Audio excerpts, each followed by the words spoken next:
I can't imagine any circumstance in which the Patriot Act would be used in the circumstances of parents complaining about their children, nor can I imagine a circumstance where they would be labeled as domestic terrorism. So that was in October, 7 months ago, under oath, and now an FBI whistleblower says that is not the case.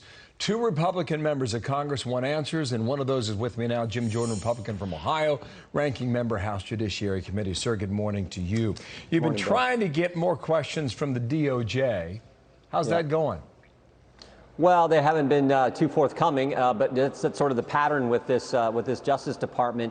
But when the Attorney General made that statement last October, we had our doubts then, and now based on more than actually multiple whistleblowers who've come forward with over 24 instances where the threat tag designation was put on parents, put on moms and dads, and they were investigated. And we highlighted some of the big cases. We had this one case where it was simply a mom showing up at her school board meeting who happened to support the Second Amendment, and she was reported on the snitch line that the Justice Department, the Attorney General's memo had established.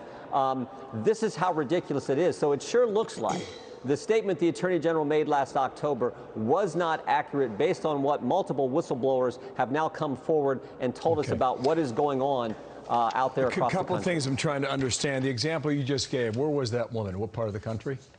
Well, we've kept that out just because to protect the whistleblower. I mean, we know there was multiple cities where this happened, multiple areas around the country. We kept that out of the letter. We had that part redacted in the public letter. But yeah, this was a mom who came forward. Another question then. What would the criteria be to put a threat tag on any mother or father who showed up at a school board meeting? Well, I don't know, but we do know in one of those situations when they actually interviewed the person who put the complaint in, who went to the snitch line that was established, who put the complaint in, they said, well, we didn't actually know of any threats or any real crime. We just knew we didn't like what these people were about, that they were, bad people, they were conservative, they were whatever name. So there was no evidence, and yet that person was reported. This threat tag designation, this label was associated with their name, and they were investigated by the FBI, which is exactly what we said was going to happen. And the chilling impact, this is the big concern, because it's part of a bigger pattern. 2 weeks ago we learned about the Disinformation Governance Board. Now we know that what we had concerns about with school boards and parents, what the Attorney General's memo, that exactly played out that way. It's all designed, Bill, to chill First Amendment activity, to chill free speech. And that is the thing that concerns me more than anything else, because it played out just like we thought. Right. A couple of more things here. Did a parent call on another parent? Did a teacher say, hey, I had a meeting with a mother or father last week and they're not happy, and they showed up in front of a microphone and they were, to use your word, snitched on? Well, remember the pattern here. The School Board Association sent the letter September 29th. October 4th, the memorandum goes out to U.S. attorneys. 16 days after that, on October 20th, the FBI sends out the email saying establish this threat tag. First of all, the first thing I always say is that all happened in 22 days. I've never seen the federal government move that fast. So that all happened. One of the examples we cite in our letter from the whistleblower was Democrats basically reporting on Republican elected officials because they didn't like what they were saying. They didn't like what their position on the mask issue and what was happening relative to COVID and lockdowns in certain situations at schools. Or it could have been that is all political. It could have been That's just political.